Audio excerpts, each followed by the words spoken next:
behind the worst layup attempt in Angel Reese's history.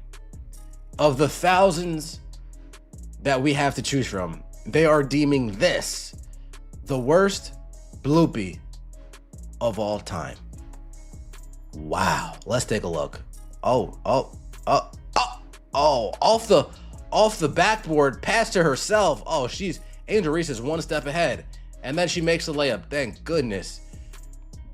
That possession went from missed layup to accidental self-pass to recovery bucket in seconds.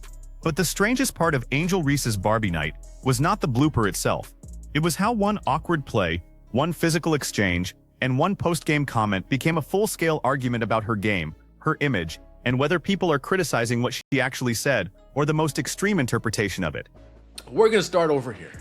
We're gonna start over here. Angel Reese hits a layup and starts talking trash. She's down 20! Down 20 points. Let's see. Angel Reese, off the dribble. Post up. Damn, elbow to the face. Yep, talk that trash. Talk that shit. And if you look at the scoreboard, it's 66-45. The scoreboard is what makes that celebration such easy material for critics. Atlanta was trailing 66-45. Reese finished through contact and immediately brought the emotion. When a player talks after scoring while down more than 20, every gesture gets judged differently. If the game is close, it looks like competitive fire. When the deficit is enormous, the exact same reaction gets presented as a lack of awareness. That is the first tension running through this entire story. Reese plays with visible emotion, and visible emotion is valuable when the team is winning. It energizes the crowd, builds a recognizable identity, and creates moments people remember. But when the team is getting handled, that personality becomes ammunition. Viewers stop seeing confidence and start seeing performance. They ask why the celebration is louder than the scoreboard. Still, the clip cannot be analyzed honestly without acknowledging the basketball part. Reese did create position. She attacked the defender, and she finished. The question is whether the arm movement was normal contact from a post player protecting space or something officials should have reviewed more seriously. That becomes important because the replay looks much harsher than the live sequence, and the reaction after the basket made people study every frame. But keep watching, because the biggest disagreement in this story is not about the elbow or even the missed layup. It is about what Reese later said about dolls, representation, and her childhood, and whether the backlash is correcting a historical claim or deliberately flattening a personal experience into something she never actually meant. 66-45. Oh, you hate to see it. Oh, here we go. One more time. Post up in the lane, elbow to the face. Whew. Look at that. Solid. Talk that shit, Angel. Let Stephanie Talbot know that she can't take that elbow in the face. Let her know. She can't take that elbow in the face. Let her know. Yep. And of course, offensive foul plus technical. Oh, wait. That's only for C. That replay is where the conversation changes from embarrassing basketball to possible offensive contact. Reese turns through the lane. Stephanie Talbot's face takes the impact, and Reese continues the play. The podcast argues that an offensive foul or technical should have followed. No such penalty appears in the sequence being discussed, so critics immediately connected it to the broader complaint that WNBA officiating is inconsistent with physical play. There are two fair readings. The critical reading is that Reese initiated high contact, gained an advantage, then talked afterward while Talbot absorbed the hit. From that perspective, the no call rewards reckless movement. The more charitable reading is that this was a crowded post action where arms, shoulders, and faces collided quickly, with no obvious windup showing an intention to strike anyone. Slow motion can make routine contact look calculated because it removes the speed and chaos that officials see in real time. Intent and outcome are not the same thing. Reese may not have intended to hit Talbot, but Talbot was still hit. Officials are supposed to judge the action, not read a player's mind. At the same time, calling every frame that looks ugly in slow motion a dirty play would make post-basketball almost impossible. The real issue is consistency. Would the same contact be ignored if the players were reversed? Would it be reviewed in a closer game? Would social media care as much without Reese's celebration immediately afterward? That final question matters. The contact alone might have circulated for one news cycle. The trash talk alone might have become a meme. Together they created the perfect outrage package. A star already polarizing fans, a defender taking contact to the face, a huge deficit on the scoreboard, and an emotional reaction that looked disconnected from the game situation. People were not reacting to one action. They were reacting to the entire image. Look at her, folks. This might be the most embarrassing part of it all. This is terrible. Look at her teammates cheer. Look at her teammates cheer her terrible. Oh, look how excited they are. Look at this. Pumped, thrilled, enthralled. Look at folks, look at this. Look at this. Somebody come look at this. Shout out to Kevin. Somebody come look at, oh God. This is bad news. Look at this. Oh God. Oh my God. This is crazy. Then came the Barbie night record. 3 games, 3 losses. The podcast lists defeats connected to Reese-themed nights, including 2 against the Indiana Fever and the latest blowout against Las Vegas. It is a brutal coincidence for a promotion built around celebrating one of the league's most marketable players. The symbolism makes it feel bigger than it is. Barbie night is not a basketball strategy. It does not set the defensive coverage, determine shooting percentages, or control the opponent's roster. A promotional theme cannot lose a game, but sports audiences love patterns, especially patterns that can be converted into jokes. Once the record became 0-3, every future Reese-themed event inherited pressure that has nothing to do with the actual matchup. There is also a marketing risk here. Individual player nights are designed to connect culture, identity, and merchandise to the live event. When the featured player struggles or the team loses badly, the promotion becomes part of the mockery. Instead of the event elevating the athlete, the scoreboard hijacks the celebration. That is exactly what happened here. Las Vegas did not merely beat Atlanta. The result allowed critics to frame A'ja Wilson as the serious basketball superstar interrupting Reese's branding moment. One player represented production and dominance. The other became the face of a viral miss and a post-game controversy. That framing is exaggerated, but it is powerful because it gives the audience a simple contrast. Reese's supporters would argue that this is precisely why she remains important. Even on a bad night, she drives discussion, fills timelines, and creates emotional investment. Critics would answer that attention is not the same as elite performance. Both points can be true. A player can be culturally significant and still have visible weaknesses. The mistake is pretending one automatically proves or disproves the other. The real pressure for Reese is not to become less expressive. It is to make the basketball undeniable enough that the expression cannot be separated from winning. When the production rises, the same gestures will be called swagger. Until then, every celebration during a losing effort will be clipped against the scoreboard. Yeah, Angel, this is bad news bears. Wow. Angel Reese on her Barbie nights in her WNBA career is 0-3. Wow. Angel Reese Barbie night in the WNBA 0-3. 2024, 100-81 loss to the Fever. 97-98 loss to the Fever. 2026, 109-87 loss versus the. Wow, you thought you were, you know what? We're tired of getting our ass whooped by the Fever every time. That relay race comparison brings Caitlin Clark into a story where she was not even playing. It reflects how difficult it has become to discuss Reese without turning the conversation into Clark versus Reese. Even when the opponent is A'ja Wilson and the event belongs to Atlanta, the rivalry is commercially useful because audiences instantly understand it. Clark and Reese entered professional basketball with existing history, different playing styles, enormous fan bases, and contrasting public images. Every achievement becomes evidence for one side. Every mistake becomes a weapon for the other. But that framework can distort the actual game. Las Vegas beating Atlanta is not Caitlin Clark handing A'ja Wilson a baton. Wilson has her own resume, her own rivalry with every contender, and her own reason to dominate. Reducing her performance to an extension of Clark versus Reese discourse treats one of the league's most accomplished players like a supporting character in somebody else's debate. It also prevents Reese from being assessed on her own developmental path. Instead of asking whether her touch, decision-making, and defensive positioning improved, the conversation becomes whether she embarrassed herself relative to Clark. Those are different questions. Clark is a perimeter creator whose value is built around shooting gravity, passing, and offensive control. Reese is an interior player whose value begins with rebounding, activity, and physicality. Comparing impact is reasonable. Expecting identical skill sets is not. Still, Reese helped create this competitive branding by embracing the spotlight and responding publicly to criticism. That does not justify every attack, but it explains why the rivalry keeps resurfacing. The league benefits from recognizable personalities. Media outlets benefit from conflict. Fans receive a simple team to join, and the players are left operating inside a narrative that can overpower whatever happened on the court that night. The Las Vegas loss should have produced a discussion about why Atlanta could not contain the Aces, how Wilson affected the game, and whether Reese's offensive limitations were exposed. Instead, much of the attention went to one layup and one childhood memory. That tells you what the modern sports economy rewards. Not necessarily the most important moment. The most shareable one. We're tired of getting our ass whooped by Caitlin Clark. She just comes in Barbie night, beats shit down her leg. We're tired of it. So what we're going to do, we're going to move to the State Farm Arena. We're going to give you a big arena, but we're going to give you Asia Wilson and the Las Vegas Aces. And then Asia Wilson says, oh, damn.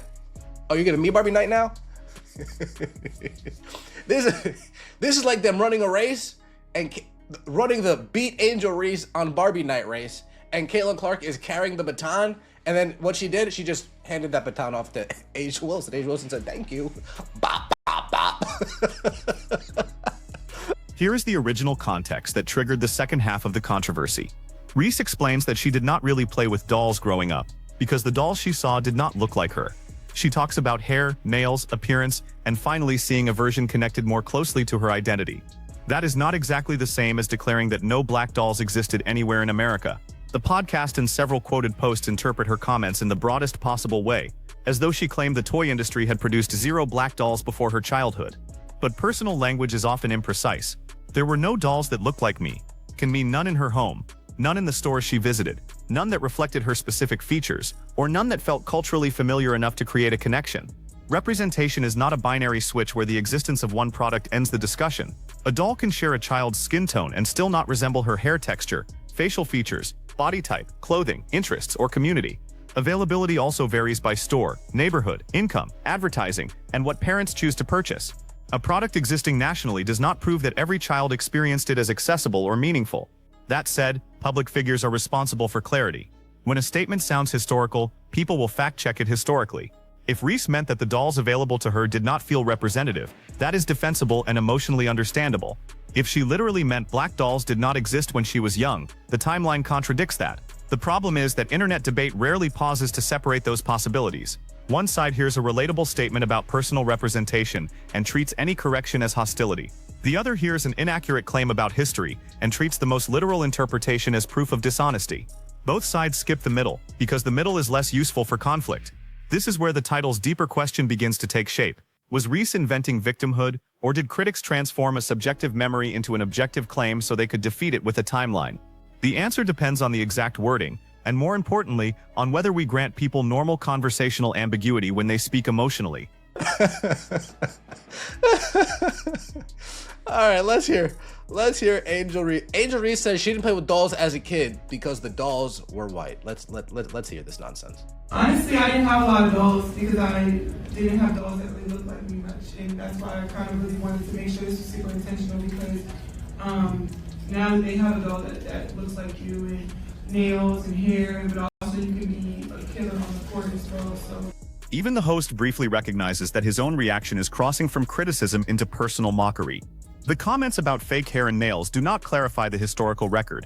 They turn a discussion about representation into an attack on Reese's appearance.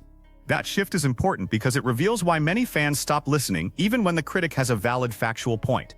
If you argue that black dolls existed before Reese was born, provide the dates and explain the distinction. Once the argument becomes a string of insults about her looks, family, intelligence, or gratitude, the factual correction starts to look like a vehicle for resentment. Criticism is strongest when it targets what can actually be demonstrated. Reese's statement may have been too sweeping. Her finishing remains inconsistent. Talking after a basket while trailing heavily invites ridicule. Those are clear, discussable points. Suggesting that her mother refused to buy her dolls because she was ungrateful is speculation presented as comedy. There is no evidence for it in the transcript, and it does nothing to improve the analysis. This is one reason Reese-related conversations become so toxic so quickly. Critics insist they are only discussing basketball or factual accuracy, but then add personal attacks that make the criticism appear motivated by something deeper. Supporters respond by dismissing every critique, including legitimate basketball concerns, as hatred.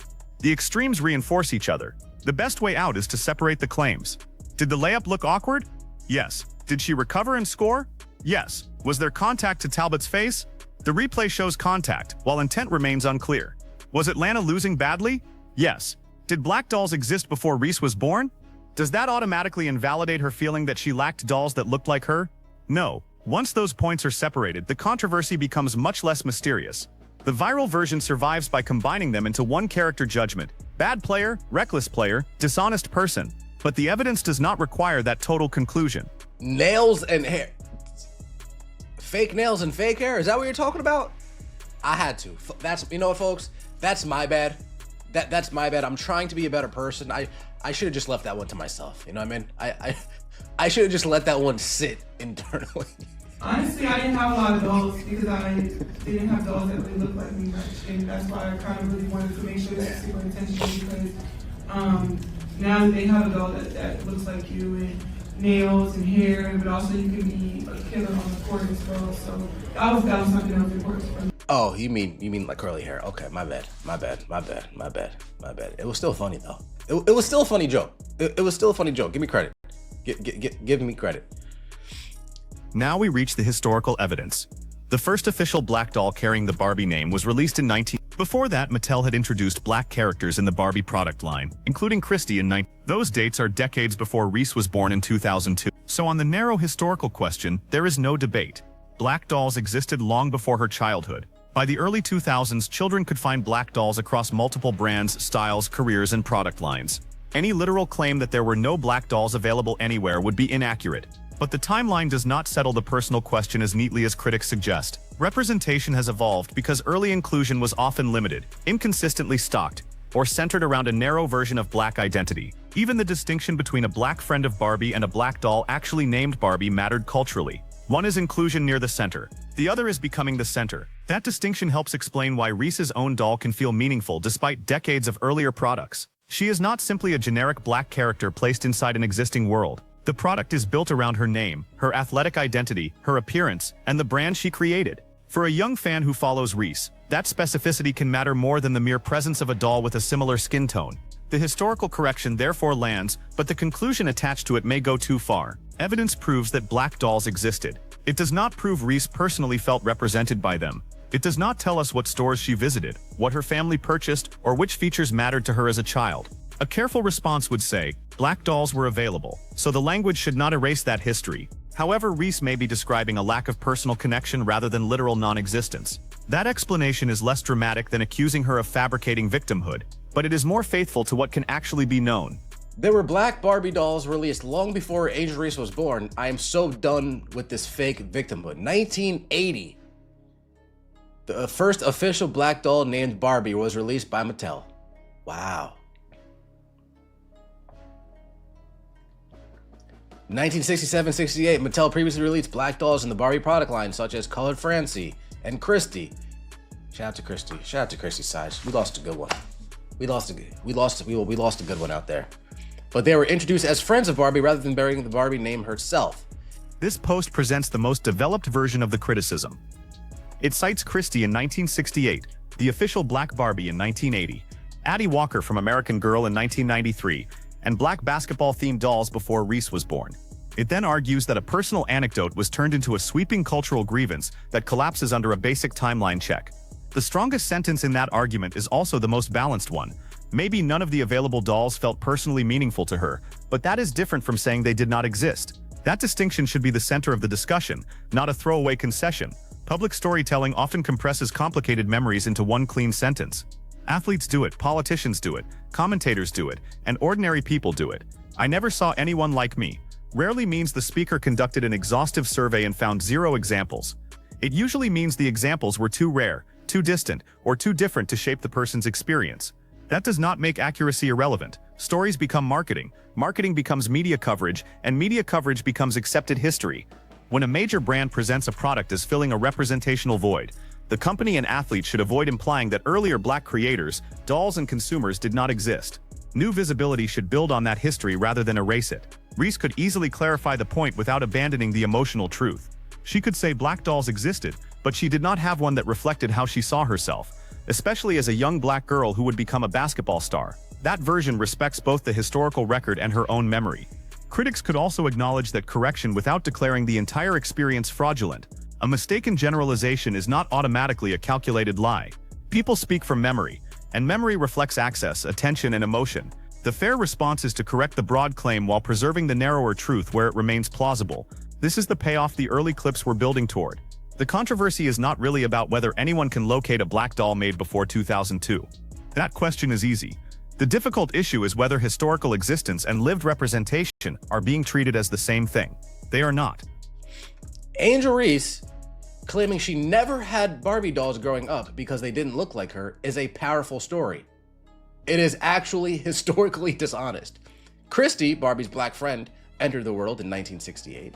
The first official black Barbie arrived in 1980.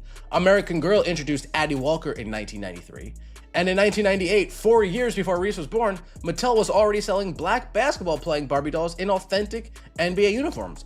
By the time Angel Reese was old enough to walk through a toy aisle, black dolls had already existed for decades with different skin tones, hairstyles, careers, fashion lines, and athletic identities. Maybe none of the available dolls felt personally meaningful to her, but that is very different from suggesting they did not exist. They did, long before Angel Reese. The host returns to personal speculations, suggesting Reese's mother may have given her an excuse for not buying dolls. Again, nothing presented supports that theory. It is a joke built around an unknown family situation, not evidence.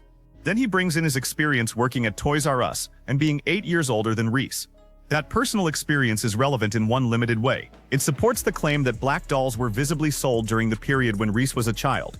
It does not prove what she saw, owned, or emotionally connected with. This is a useful reminder about competing anecdotes. Reese says the dolls she encountered did not look like her. The host remembers store aisles containing many black dolls. Both memories can be sincere because they answer different questions. One describes retail inventory. The other describes personal identification. The internet treats these anecdotes like only one can survive, but a store can carry black dolls while a particular child still feels overlooked. A product category can be diverse in general, while lacking the specific features that matter to one customer. The existence of choice is not identical to the feeling of being seen.